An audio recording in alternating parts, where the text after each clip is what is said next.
வணக்கம். Big topic with Karthik Mayakumar. இந்த Gaza இஷ்யூவில் இஸ்ரேல் கமாண்டோ ஃபோர்ஸ் இப்போ ஒரு வேலையை பார்த்துருக்காங்க. இதை பற்றி தான் முழுக்க பேச போகிற நிகழ்ச்சிக்குள்ள போகலாம்.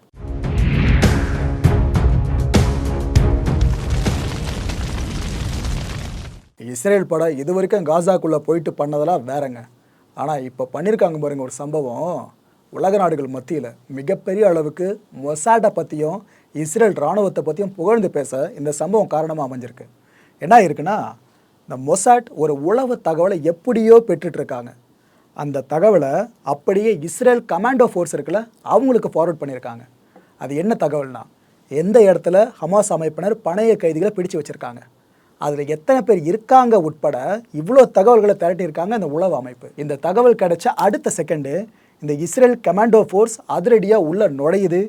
250 பணைய கைதிகளை உயிரோடு மீட்டிருக்காங்க. இப்போ வந்திருக்க பிரேக் த்ரூவான அப்டேட்டு இதுதாங்க. இதில் இன்னொரு முக்கியமான விஷயம், 25 ஹமாஸ் அமைப்பினரையும் சேர்த்து பிடிச்சிட்டு வந்திருக்காங்க இந்த இஸ்ரேலிய கமாண்டோ ஃபோர்ஸ். இதுக்கு முன்னாடி பல பேரும் வசை பண்ணாங்களே, இஸ்ரேலை பற்றி சும்மா எல்லாம் உலகம் முழுக்கி பிம்பப்படுத்தி வச்சுருக்காங்க, அதில் பெருசு இதில் பெருசுன்னு ஒன்றுமே கிடையாது அப்படி இப்படின்னு சொல்லிட்டு. அவங்க எல்லாரோட வாயை அடைக்கிற மாதிரி தான் இஸ்ரேல் கமாண்டோ ஃபோர்ஸோட இந்த அதிரடி ஆக்ஷன் அமைஞ்சிருக்கு. இதுதான் அதிரடி ஆக்ஷன். ஏன்னா யாருமே நினச்சி பார்த்துருக்க மாட்டாங்க இத்தனை பேர் அவங்களால மீட்டு கொண்டு வர முடியும்னு. ஏன்னா இஸ்ரேல் அரசு கூட இதுக்கு முன்னாடி அசம்ஷனை முன் வச்சாங்க, எத்தனை பேரை பணைய கைதியில் ஹமாஸ் அமைப்பு பிடிச்சு வச்சிருக்கலாம்னு சொல்லிட்டு. அந்த அசம்ஷனை விட அதிகமான நம்பர்ஸில் தான் இப்போ இத்தனை பேரை உயிரோடு மீட்டிருக்காங்க. இந்த கைது பண்ணப்பட்டிருக்க 25 ஹமாஸ் அமைப்பினரை இந்த இஸ்ரேல் இராணுவம் என்ன பண்ண போது தெரியல, வெயிட் பண்ணி பார்க்கலாம். இஸ்ரேல் விமானப்படை கிட்டத்தட்ட 3800 டார்கெட்ஸ் மேலே தாக்குதல் நடத்தியிருக்காங்க. அதாவது இந்த ஹமாஸ் அமைப்போட இந்த பிரிவோட தலைவர் இந்த பகுதியில் இருக்கலாம், அந்த பகுதியில் இருக்கலான்னு முக்கியமான நிர்வாகிகளை தேடி வேட்டையாடிட்டு இருக்கிறது ஒரு பக்கம். இன்னொரு பக்கம் இந்த ஹமாஸ் அமைப்பினரோட முக்கியமான நிலைகள் இருக்கும் பார்த்தீங்களா, அந்த கேம்ப்ஸ் எல்லாம், அதை டார்கெட் பண்ணுறது. இது போல் ஒட்டுமொத்தமாக 3800 டார்கெட்ஸ் அடித்து காலி பண்ணியிருக்காங்க. அதில் இன்னும் நம்ம கவனிக்க வேண்டிய விஷயம், 7500 வெடிகுண்டுகள் வீசப்பட்டிருக்குங்க. இஸ்ரேலிய விமானப்படையால் மட்டும் இவ்வளோ வெடிகுண்டுகள் போடப்பட்டிருக்கு. காசா வரலாற்றிலேயே இவ்வளோ வெடிகுண்டுகள் ஒரே நேரத்தில் வீசப்பட்டிருக்கிறது இதாங்க ஃபர்ஸ்ட் டைம். ஹமாஸ் கடற்படை பிரிவோட தலைவர் ஒருத்தர் இருக்கார், அவரை கொண்டுட்டாங்களாம் இஸ்ரேலி விமானப்படை.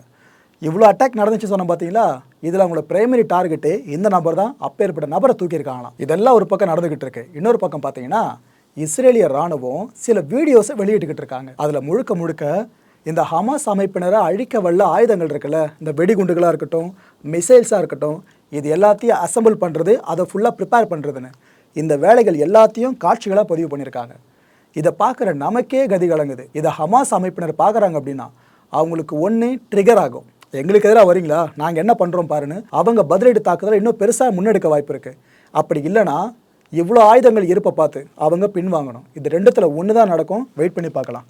ஆனால் இப்போ வரைக்கும் வெளியாக இருக்க அப்டேட்ஸை வச்சு பார்த்தீங்கன்னா ஹமாஸ் அமைப்பு பின்வாங்குற மாதிரி தெரியல. என்ன சொல்ல வரோம் புரிஞ்சிருக்கும் நம்புகிறேன்.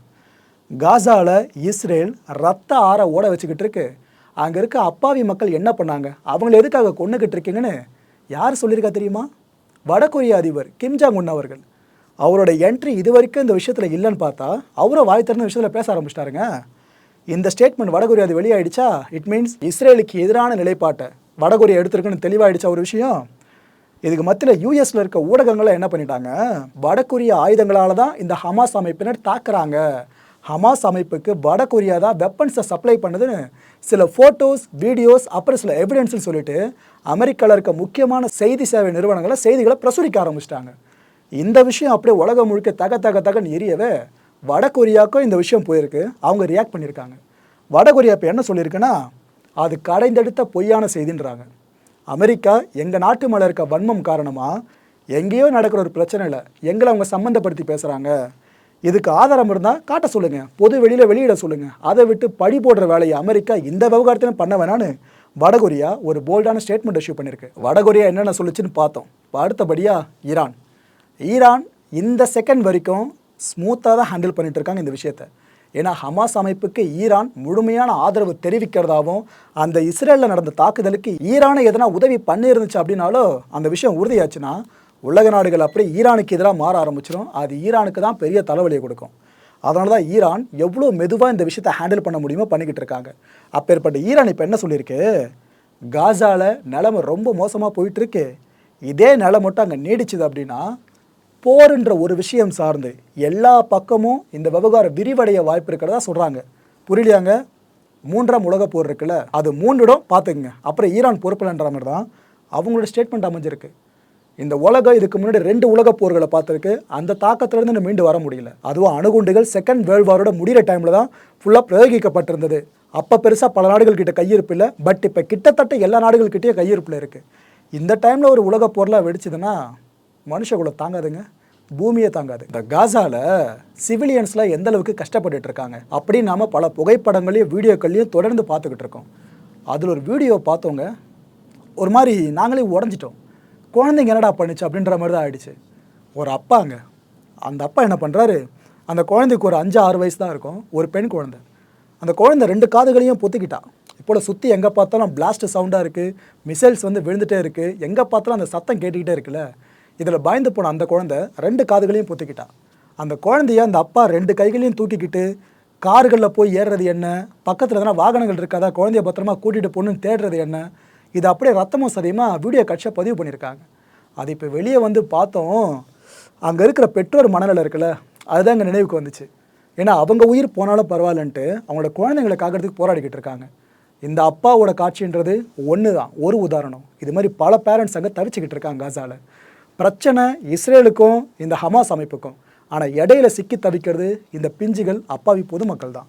இதைத்தாங்க ஐநா திரும்ப திரும்ப சொல்லுது, யோ உங்கள் சண்டையை உங்களோட முடிச்சிக்கிங்க, ஏன் பொதுமக்களை போட்டு உயிர் எடுத்துக்கிட்டு இருக்கீங்கன்னு சொல்லிட்டு. பாலஸ்தீனர்கள் இருக்காங்களங்க, இவங்க பாதுகாப்பாக வெளியேறதுக்கு ஒரு மனிதாபிமான வழித்தடம் அமைக்கணும்னு உலக நாடுகளும் ஐநாவும் கேட்டுக்கிட்டு இருக்கு. ஆனால் இந்த செகண்ட் வரைக்கும் அது அமைக்கப்படவே இல்லை. அமெரிக்க வெளியுறவுத்துறை செயலர் இந்த ஆண்டனி பிளிங்கன் இஸ்ரேல் வந்தார் பார்த்தீங்களா, அவர் வந்தப்போ இதை பற்றி பேசியிருக்காரு. பட் எக்ஸிக்யூஷன் எதுவுமே நடக்கலை.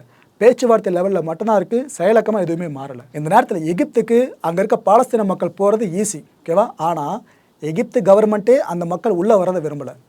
ஏற்கனவே அந்த நாட்டில் பொருளாதார சூழல் சரியில்லை. இதில் நீங்களும் அதிகமாக வந்து இங்கே இடம் பெயர்ந்துட்டிங்கன்னா உங்களோட நலன் சார்ந்து நாங்கள் செலவு பண்ண நேரிடும். ஏன்னா எகிப்தில் லேண்டுக்கு ப்ராப்ளம் இல்லை, பட் இந்த மக்களுக்காக அந்த அரசு எதனா பண்ணுதுன்னா செலவு பண்ணணும். அதை நினச்சி அவங்க பயப்படுறாங்க.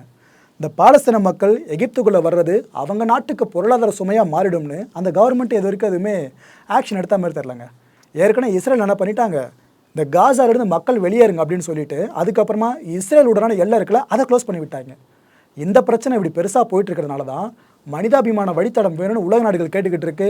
ஆனால் எகிப்து ஒரு பக்கம் முரண்டு பிடிச்சிக்கிட்டு இருக்கு, எல்லாரையும் உள்ளே விட்டு நாங்கள் என்ன பண்ணுறது அப்படின்ட்டு. இப்படி சுற்றி இருக்க நாடுகள்லாம் எங்கள் நாட்டுக்குள்ளே வராது, அந்த நாட்டுக்குள்ளே போகாதுன்னு சொல்லிகிட்டே இருந்தால் இந்த பாலஸ்தீன மக்கள் என்ன பண்ணுவாங்க? இந்த காசாவில் இருக்கிற மக்கள் நிலமெல்லாம் யாருக்கும் வந்துடவே கூடாது, அவ்வளோ கொடுமைங்க. ஆக்சுவலாக நான் உங்ககிட்ட விவரிச்சுக்கிட்டு இருக்கேன், காட்சிகளை காட்டலை, விவரிச்சுக்கிட்டு இருக்கேன். ஆனால் காட்சிகளை பார்த்ததுனால தான் எங்களுக்கு அந்த ஒரு மன உளைச்சல்ன்றதை விட ஒரு மாதிரி என்னடா இது நவீன நாகரிகம், மனுஷன் இந்தளவு வளர்ச்சி அடைஞ்சிட்டா இப்பேற்பட்ட சிவிலைசேஷன் சொல்லிட்டு இருக்க நாம தான் இந்த கொடுமையை பண்ணிட்டு இருக்கோமா, 2023 இந்த காலத்தில் பண்ணிட்டு இருக்கோமான்னு ஒரு ஆதங்கம் மனுஷ குலத்து மேலே மனுஷனான நம்மளுக்கே ஏற்பட்டுருங்க. அப்படி தான் இருக்குது. மான்ட்டு இந்த அம்மாவை அவங்க உரைக்கிறது அந்த குழந்தைங்க, காசாவில் இருக்கிற குழந்தைங்க, பாலஸ்தீனில் இருக்க குழந்தைங்க அப்படி கத்திக்கிட்டு இருக்காங்க, நடு ரோட்லங்க கத்திக்கிட்டு இருக்காங்க. அதுவும் ஒரு 3 வயசு குழந்தை அழுதுகிட்டே கண்ணில் கையை வச்சு அந்த பையன் கசக்கிக்கிட்டே இருக்கான். அந்த பக்கம் சண்டை நடந்துகிட்ருக்கு, இந்த பக்கம் அந்த பையன் செவுத்தில் சாஞ்சிக்கிட்டு அழுதுகிட்டு இருக்கான். அதான் அம்மா வேணும் அழுதுட்டு இருக்கான். அந்த பையனோட அம்மா உயிரோடு இருக்காங்களா, அப்பா உயிரோடு இருக்காரா எதுவுமே தெரியல. ஆனால் அந்த பையன் அழுதுட்டு இருக்கான். சரி, இந்த ஒரு காட்சி தான் பார்த்தா இந்த முகாம்கள் இருக்கும்ல, பாலஸ்தீன எல்லைக்குள்ளே இருக்க முகாம்கள், பாதுகாப்பு முகாம்கள், இது போல் பாதிக்கப்பட்ட மக்கள் தங்கறதுக்காக அமைக்கப்பட்டிருக்க முகாம்கள், அங்கே அவ்வளோ குழந்தைங்க இருக்குது. எல்லா குழந்தைங்கள பார்த்தீங்கன்னா வயசு ஒரு 3, 5, 7 இது போல் வயசு தான். பெட்ஷீட்டை போட்டுக்கிட்டு அந்த குழந்தைங்க அமர்ந்துக்கிட்டு தேடிக்கிட்டு இருக்காங்க, எங்கேயாச்சும் நம்ம அம்மா அப்பா பாத்திர மாட்டோமான்னு சொல்லிட்டு. அங்கே முழுக்க காட்சி இப்படி தாங்க இருக்குது. தெருக்கல்லியாக இருக்கட்டும், முகாம்கல்லியாக இருக்கட்டும், இந்த கார்கள் மேலே குண்டு விழுந்து அந்த கார் சேதம் அடைஞ்சிருக்குல்ல, அதுக்குள்ளே சில குழந்தைகள் அமர்ந்துக்கிட்டு அழுதுகிட்டு இருக்கு. முழுக்க அங்கே நிலைமை இப்படி தான் இருக்குது. இதில் இன்னொரு உச்சக்கட்ட கொடுமை என்னென்னா, பிணங்கள் எல்லாமே இன்னும் மீட்கப்படலை. எங்கே கொல்லப்பட்டாங்களோ அங்கேயே பல மக்கள் பிணமாக இருக்காங்க. அதுக்கு பக்கத்தில் குழந்தைங்க அலைஞ்சிக்கிட்டு இருக்குங்க, என்ன பண்ணுறது தெரியாமல். இந்த நேரத்தில் வேர்ல்டு ஹெல்த் ஆர்கனைசேஷன், உலக சுகாதார அமைப்பு ஒரு முக்கியமான விஷயத்தை தெரிவிச்சிருக்காங்க. இதை சார்ந்து உலக நாடுகள் விழிச்சுக்கிட்டால் நல்லதுங்க. என்ன சொல்கிறாங்கன்னா, இந்த காசாவில் சுகாதார கட்டமைப்பு சிதைகிற நிலைமை ஏற்பட்டிருக்கு. மின்சாரம் அங்கே இருக்க மருத்துவமனைகளில் கிடைக்கவே இல்லை. பிகாஸ் காசாவில் இருந்தது ஒரே ஒரு மின் உற்பத்தி நிலையம், அதுவும் எரிபொருள் இல்லாமல் செயலிழந்துருச்சு. அங்கேயே எந்த ப்ரொடக்ஷனும் பண்ணுறதில்ல. மருத்துவமனைகளில் கம்பல்சரியாக கரண்ட் இருக்கணும், பட் அங்கேயே இல்லை. பவரே இல்லாமல் அங்கே மருத்துவர்கள் எப்படி திறம்பட ஒரு சிகிச்சையை மேற்கொள்வாங்க? இப்போ ஏற்பட்ட சிரமத்தை WHO வெளிச்சம் போட்டு காமிச்சிருக்கு. இப்போ மனிதன் வாழ தகுதியற்ற நிலமா காசா மாறி இருக்கிறதா சொல்கிறாங்க. ஆரம்பத்துக்கே இப்படி நிலமை மாறிடுச்சுன்றாங்க. இந்த போர் பார்த்தா நிற்கிற மாதிரி தெரியல. இஸ்ரேல் தெளிவாக இருக்காங்க, ஹமாஸை கருவறுக்கிறவருக்கு நாங்கள் அடங்க மாட்டோன்னு. இன்னொரு பக்கம் ஹமாஸும் தெளிவாக இருக்குது, இஸ்ரேல் அவங்க பிடிச்சு வச்சிருக்க பணைய கைதில் ரிலீஸ் பண்ணுறதுக்கு நாங்கள் விட மாட்டோன்னு. இப்படி ரெண்டு தரப்பும் முரண்டு பிடிக்கிறதுனால அங்கே இருக்க மக்கள் பாதிக்கப்படுறாங்க. வாழ தகுதியற்ற நிலம்னு ஒன்று கண்ணு முன்னாடியே மாறுது அப்படின்னா எப்படிங்க இருக்கும்? அவ்வளோ செழிப்பான ஒரு பகுதி. இதுக்கு மத்தியில் ஐக்கிய நாடுகள் சபை என்ன சொல்லியிருக்குன்னா, காசாவில் மக்கள் பட்டினியால் சாகிற நிலைமை ஏற்பட்டிருக்கிறதா சொல்கிறாங்க. காசாவில் இந்த சினாரியோ உலக நாடுகள் பக்கம் வந்தீங்கன்னா சினாரியோ வேறு மாதிரி இருக்குது. அதாவது ஒரு நாட்டோட அரசு ஒரு முடிவு எடுக்குதுன்னா அந்த நாட்டு பொதுமக்களும் அந்த முடிவோடு ஒத்து நிற்பாங்க அப்படின்னு சொல்ல முடியாதுல்ல. இதுக்கு உதாரணம் தான் ஃப்ரான்ஸுங்க. ஃப்ரான்ஸ் கவர்மெண்ட் பகிரங்கமாக அறிவிச்சிட்டாங்க, நாங்கள் இஸ்ரேல் பக்கம்தான் நிற்கிறோம், ஹமாஸ் அமைப்பு இருக்கவே கூடாதுன்ற மாதிரி இவங்க ஒரு ஸ்டாண்ட் எடுத்திருக்காங்க. இதுக்கு மத்தியில் ஃப்ரான்ஸ் மக்கள் என்ன பண்ணியிருக்காங்க, பாலஸ்தீனுக்கு ஆதரவாக போராட ஆரம்பிச்சிருக்காங்க. ஆக்சுவலாக ஹமாஸ் அமைப்பினர் பாலஸ்தீன் மக்கள் மத்தியில் ரொம்ப ரொம்ப ரொம்ப நம்பிக்கைக்குரியவங்களாக இருக்காங்க. ஓகேவா? இதை நல்லா மைண்டில் வச்சுக்கிட்டா தான் இந்த விஷயம் உங்களுக்கு புரியும். ஸோ ஃப்ரான்ஸ் கவர்மெண்ட் இருக்க நிலைப்பாடு வேறு, ஆனால் ஃப்ரான்ஸ் மக்களில் பெரும்பாலான எடுத்திருக்க நிலைப்பாடு வேறு. பாலஸ்தீன் மக்கள் காக்கப்படணும், அவங்க நலன் தான் முக்கியம்னு ஃப்ரான்ஸில் அவங்க போராட ஆரம்பிச்சிருக்காங்க. இந்த விஷயம் ஃப்ரான்ஸ் கவர்மெண்ட்டு தலைவலியை கொடுத்துருச்சு. ஏன்னா இது நம்ம நாட்டு மக்கள் நம்ம எடுத்த முடிவுக்கு எதிராக போராடிக்கிட்டு இருக்காங்கன்னு அந்த போராட்டங்கள் எல்லாத்தையும் கலைக்கிற வேலையை ஆரம்பிச்சிருக்காங்க. ஒரு இடத்துல நடந்தால் பரவாயில்லைங்க, ஃப்ரான்ஸில் எங்கே பார்த்தாலும் போராட்டம் பாலஸ்தீனுக்கு ஆதரவாக வெடிச்சிக்கிட்டு இருக்கு. அந்த கவர்மெண்ட்டுக்கு பெரிய தலைவலியாக மாறி இருக்கு. இந்த நேரத்தில் ஃப்ரான்ஸ் கவர்மெண்ட் அஃபிஷியலாக அனௌன்ஸ் பண்ணிட்டாங்க, போராட இனிமேல் தடை அப்படின்னு சொல்லிட்டு. ஃப்ரான்ஸ் ஃபேஸ் பண்ணுற இதே ஒரு தலைவலியை தான் பல நாடுகளும் இப்போ ஃபேஸ் பண்ணிக்கிட்டு இருக்கு, பல நாட்டு அரசாங்கங்கள் ஃபேஸ் பண்ணிட்டு இருக்கு.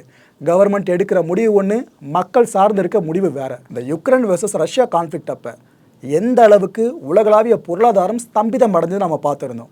அதை திரும்பவும் கண்ணு முன்னாடி கொண்டு வர மாதிரி தான் இந்த காசா இஷ்யூ பெருசாக மாறிட்டு இருக்கு அப்படின்னு நான் மட்டும் சொல்லலைங்க. ஜோஹோவோட தலைமை செயல் அதிகாரி இருக்கார்ல ஸ்ரீதர் வேம்பு அவர்கள், அவரும் சொல்கிறாங்க. என்ன சொல்லியிருக்காரு, இந்த குறிப்பிட்ட காசா போர் உலக பொருளாதாரத்தில் தாக்கத்தை ஏற்படுத்தும், ஐடி துறையில் நிச்சயமற்ற தன்மை உருவாகும்னு சொல்கிறாரு. யுக்ரைன் போரால் ஏற்கனவே இந்த ஐடி துறை செதஞ்சிடுச்சு, அது இப்போ தான் கொஞ்சம் கொஞ்சமாக உயிர்ப்பிக்க ஆரம்பிச்சுது. ஆனால் அதுக்குள்ளே இந்த காசா போர் முற்றி இருக்கிறதுனால புதிய கடன்களை நிறுவனங்கள் வாங்குறதா இருந்தால் அதை தவிர்க்கிறது நல்லது. ஏன்னா நீங்கள் வாங்கின கடனை அடைக்க முடியாத சூழலாக ஏற்படும், அந்தளவுக்கு ஐடி செக்டர் இருக்கிறதா அவர் சொல்கிறாரு. என்னப்பா இப்போ இஸ்ரேலில் அவ்வளோ ஐடி கம்பெனிஸ் இருக்கா அப்படின்னு கேட்டிங்கன்னா தாராளமாங்க இருக்குது, நிறைய கம்பெனிஸ் இருக்குது. பொருளாதார வளர்ச்சியில் ஒரு நாடு மேலே போகுது அப்படின்னா இந்த இண்டஸ்ட்ரியும் அதுக்கு ஒரு தூணாக இருக்கும். இதுதான் இஸ்ரேல்லையும். ஸ்ரீதர் வேம்பு அவர்கள் சொல்கிறது எந்த அளவுக்கு உண்மை அப்படின்னு பார்த்தீங்கன்னா, இஸ்ரேலில் 500க்கும் மேற்பட்ட குளோபல் கம்பெனிஸ் இயங்கிட்டு இருக்கு. அது மட்டும் இல்லை, மைக்ரோசாஃப்ட், இன்டெல், கூகுள்னு இதுமாதிரி நிறைய கம்பெனிஸ் இஸ்ரேலில் இயங்குது. இப்படி ஒட்டு மொத்தமாக அந்த கம்பெனிஸ்லாம் சேர்த்து பார்த்தீங்கன்னா 1,00,000 பேர் வேலை செய்கிறாங்க. இப்போ போர் இன்னும் பெருசாக மாறி அந்த கம்பெனிஸ் ஃபுல்லாக ஷட் டவுன் ஆயிடுச்சுன்னா அந்த 1,00,000 பேருக்கு வேலை முடிஞ்சு போயிடுச்சு. அந்த கம்பெனிஸோட ஃபங்க்ஷன்ஸ், ஆப்ரேஷன்ஸ் எல்லாமே முடிஞ்சிடும். இல்லை இன்னும் முக்கியமான கவனிக்க வேண்டிய விஷயம், இந்தியர்கள் கவனிக்க வேண்டிய விஷயம், நம்ம இந்தியாவோட பெரிய பெரிய ஐடி நிறுவனங்கள் இருக்குல்ல, இதுங்களும் இஸ்ரேலில் இயங்கிட்டு இருக்கு. குறிப்பாக சொல்லணும்னா Wipro, TCS, Infosys, HCL tech Mahindra, இந்த கம்பெனிஸோட ஆப்ரேஷன்ஸும் இஸ்ரேலில் தடப்பட வாய்ப்பு பெருசாக இருக்குது. ஸோ ஸ்ரீதர் வேம்பு அவர்கள் சொல்லியிருக்க விஷயம் 100க்கு 100 உண்மை. மக்களே, இந்த கான்டென்ட்டை பொறுத்த வரைக்கும் நாமெல்லாம் சிந்திக்க வேண்டியது ஒரே ஒரு விஷயந்தான், இன்னொரு உலக பொருளாதார ஸ்தம்பித நிலைக்கு நாம் தயாராகிட்டு இருக்கோமோன்னு இப்போவே ஐயம் கொள்ளணும். ஏன்னா யுக்ரைன் ரஷ்யா கான்ஃப்ளிக்ட் பெருசாகாதுன்னு பல பேர் நினச்சோம், ஆனால் பெருசாச்சு. உலக பொருளாதாரம் சிதைய வாய்ப்பு இருக்காதுன்னு நினச்சோம், சிதைஞ்சது. உலக உணவு பாதுகாப்பு சங்கிலியில் மிகப்பெரிய பிரேக்கே ஏற்பட்டுச்சு. அந்த சினாரியிலேருந்து வெளியே வரதுக்குள்ளே ஒரு வழி ஆகிட்டோம். ஏன்னா கொரோனா, அதுக்கப்புறமா அந்த போர், இதுக்கப்புறமா இப்போ வந்தீங்கன்னா காசா போர், இன்னும் என்னென்ன பார்க்க போகிறோன்னு தெரியலங்க. ஒரு பொருளாதாரத்தை கட்டமைக்கிறது அவ்வளோ கஷ்டம், பட் சிதையிறது ரொம்ப ஈஸி. இப்போ ரெண்டாவது ஒன்று சொன்ன பார்த்தீங்களா, அதான் நடந்துக்கிட்டு இருக்கு. அடுத்த நிகழ்ச்சியை சந்திக்கலாம். நன்றி, வணக்கம்.